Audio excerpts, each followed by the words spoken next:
Hello viewers, આપણે જાણીએ છીએ કે 12 ઓક્ટોબરને વર્લ્ડ આર્થરાઇટિસ ડે વિશ્વ આર્થરાઇટિસ દિવસ તરીકે ઉજવવામાં આવે છે. તો આજે હું આપની સમક્ષ આર્થરાઇટિસ વિશે કેટલીક માહિતી આપની સમક્ષ શેર કરીશ. સૌથી પ્રથમ તો આર્થરાઇટિસ એટલે કે સાંધાનો વા એ શું છે? તો એ ઇન્ફ્લામેશન ઓફ જોઈન્ટ છે, એટલે કે સાંધાનો સોજો અને ઘસારો. આ વાના ઘણા પ્રકાર હોય છે, પણ મુખ્યત્વે જે સામાન્ય રીતે જોવા મળે છે એ 6 કે 7 પ્રકારના વા વિશે હું તમારી સમક્ષ વાત કરીશ. તે સૌથી કોમન છે એ છે ઓસ્ટિયોઆર્થરાઇટિસ એટલે કે અસ્થિવા, જે ઉંમરના કારણે સાંધામાં ઘસારો થાય અને એ સાંધાની ગાદી ઘસાય અને એના કારણે જે વા થાય છે એને ઓસ્ટિયોઆર્થરાઇટિસ કહે છે.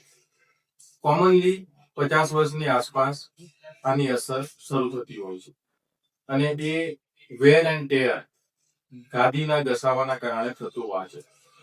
બીજો પ્રકાર છે રૂમેટોઇડ આર્થરાઇટિસ એટલે કે સંધિવા, કે જેને આપણે ફરતો વા કહીએ છીએ.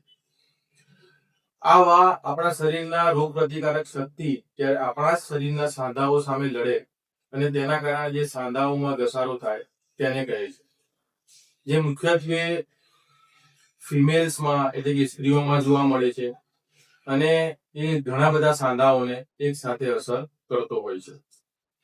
ત્રીજા પ્રકારનો વા છે ગાંઠિયો વા એટલે કે ગાઉટ, જે આપણા શરીરના લોહીમાં યુરિક એસિડનું પ્રમાણ વધે અને એ યુરિક એસિડના ક્રિસ્ટલ્સ જે નાના સાંધાઓમાં જમા થાય અને તેના કારણે જે વા થાય તેને ગાંઠિયો વા કહીએ છીએ. મોટા ભાગે હાઈ પ્રોટીનયુક્ત ખોરાક જ્યારે લેવામાં આવે તો તેના કારણે આ હાઇપરયુરિસેમિયા થાય છે અને તેના કારણે ગાંઠિયો વા થતો હોય છે. ચોથા પ્રકારનો વા છે એ સોરિયાટિક આર્થરાઇટિસ એટલે કે સોરિયાસિસ, જે ચામડીનો રોગ છે અને તેમાં જે એસોસિએટેડ સાંધાઓમાં વા થાય તેને સોરિયાટિક આર્થરાઇટિસ કહે છે.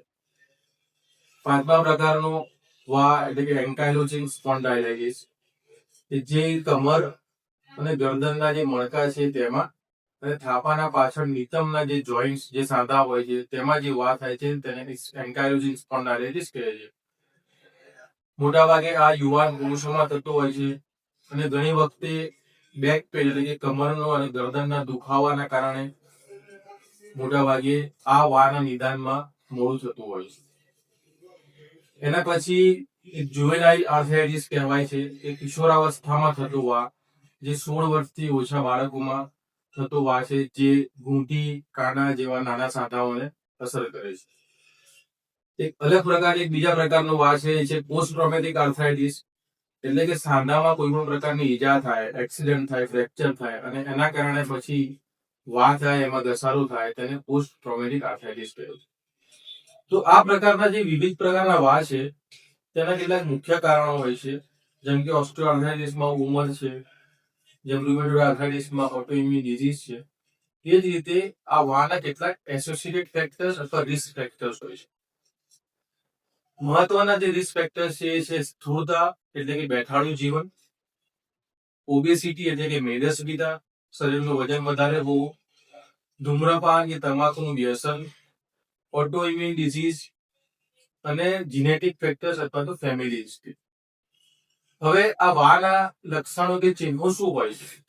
દર્દી શું કમ્પ્લેન્ટ લઈને ડોક્ટર પાસે આવતું હોય છે? તો કોમન ચિહ્નો હોય છે સાંધાનો દુખાવો, સાંધામાં સોજો, સાંધાનો જકડાવ, સાંધાની ઉપર લાલાશ જેને રેડનેસ કહે છે અને ક્યારેક સાંધાની આસપાસનો ગરમાવો એટલે કે વોર્મ. હવે આપણે જોઈશું કે આ આર્થરાઇટિસ એટલે કે વાની સારવાર શું હોઈ શકે. તો આપણે એને 3 ભાગમાં વહેંચી શકીએ. પહેલો ભાગ છે સિમ્પ્ટોમેટિક ટ્રીટમેન્ટ, એટલે કે જે લક્ષણો કે જે કમ્પ્લેન્ટ્સ છે દર્દીની એની ટ્રીટમેન્ટ. તો એના માટે સૌથી મહત્વનું છે કે જે દુખાવો, સોજો અને જકડાવો છે ઓછો થાય તેના માટે એન્ટી ઇન્ફ્લામેટરી ડ્રગ્સ, આ દુખાવો સોજો ઓછો કરવા માટેની દવાઓ. બીજું છે ગરમ પાણીનો કે ગરમાવાનું શેક આપી શકાય છે અને ત્રીજું છે કે થોડું રેસ્ટ એટલે કે એને આરામ આપવામાં આવે. તો આ થઈ સિમ્પ્ટોમેટિક ટ્રીટમેન્ટ. બીજો ભાગ છે સ્પેસિફિક ટ્રીટમેન્ટ, એટલે કે વાની સ્પેસિફિક દવાઓ. તો સ્પેશિયલી જે ઇન્ફ્લામેટરી આર્થરાઇટિસ એટલે કે સંધિવા અથવા ફરતો વા છે કે ગાઉટ છે, તો તેના માટે એનો અસર ઓછી થાય તેના માટેની સ્પેસિફિક દવાઓ હોય છે, જેને DMARDs કહે છે. એ જ રીતે યુરિક એસિડ ઓછું થાય શરીરમાં, એના માટેની કેટલીક દવાઓ હોય છે. સાથે સાથે કેટલાક ખોરાકની પરેજી કરવી પડતી હોય છે કે જેના કારણે આ યુરિક એસિડ ઓછું થાય. ત્રીજો ભાગ છે લાઇફસ્ટાઇલ મોડિફિકેશન, એટલે કે આપણા જીવનમાં કેટલાક પ્રકારના બદલાવ. એમાં મહત્વની વસ્તુ છે કે શરીરનો આપણો વધારે પડતું વજન હોય તો વજન ઓછું કરવામાં આવે, વજન ઘટાડવાની મહેનત કરવામાં આવે. બીજો ભાગ છે કસરત, રેગ્યુલર એક્સરસાઇઝ, નિયમિત કસરત કરવામાં આવે. ત્રીજો ભાગ છે કે આપણે શરીરના સાંધાઓ પર લોડ ઓછો પડે તે પ્રકારની પોઝિશન અવોઇડ કરવી, જેમ કે પલાઠી મારીને બેસવું, ઊભા પગે બેસવું, એ પ્રકારની પોઝિશન અવોઇડ કરવી. ચોથા પ્રકારની વસ્તુ છે કેટલાક પ્રકારના વિટામિન્સ, ખનિજો અને હિમોગ્લોબિન બને એ પ્રકારના ખોરાક સમતોલ આહાર લેવો. ચોથો ભાગ છે સારવારનો, એ છે કે જ્યારે આ આર્થરાઇટિસ કે વા સિવિયર થઈ જાય અથવા તો આ દરેક પ્રકારની વિવિધ પ્રકારની ટ્રીટમેન્ટ પછી પણ જો ઓછું ના થાય અને અસહ્ય દુખાવા થવા લાગે તો પછી સર્જરી કે ઓપરેશનની જરૂર પડતી હોય છે. તેમાં મુખ્યત્વે 2 પ્રકારની સર્જરી થતી હોય છે. એક છે જોઈન્ટ રિપ્લેસમેન્ટ, એટલે કે સાંધા બદલાવાની સર્જરી, જેને સાંધો પ્રત્યારોપણની સર્જરી પણ કહે છે. અને બીજી છે જોઈન્ટ ફ્યુઝન, એટલે કે સાંધાને બંધ કરી દેવામાં આવે, સાંધાની મૂવમેન્ટ એની હલનચલન બંધ કરીને ફિક્સ કરી દેવામાં આવે. તો આ પ્રકારે 4 અલગ અલગ પ્રકારની ટ્રીટમેન્ટ એના સ્ટેજ પ્રમાણે કરવામાં આવતી હોય છે.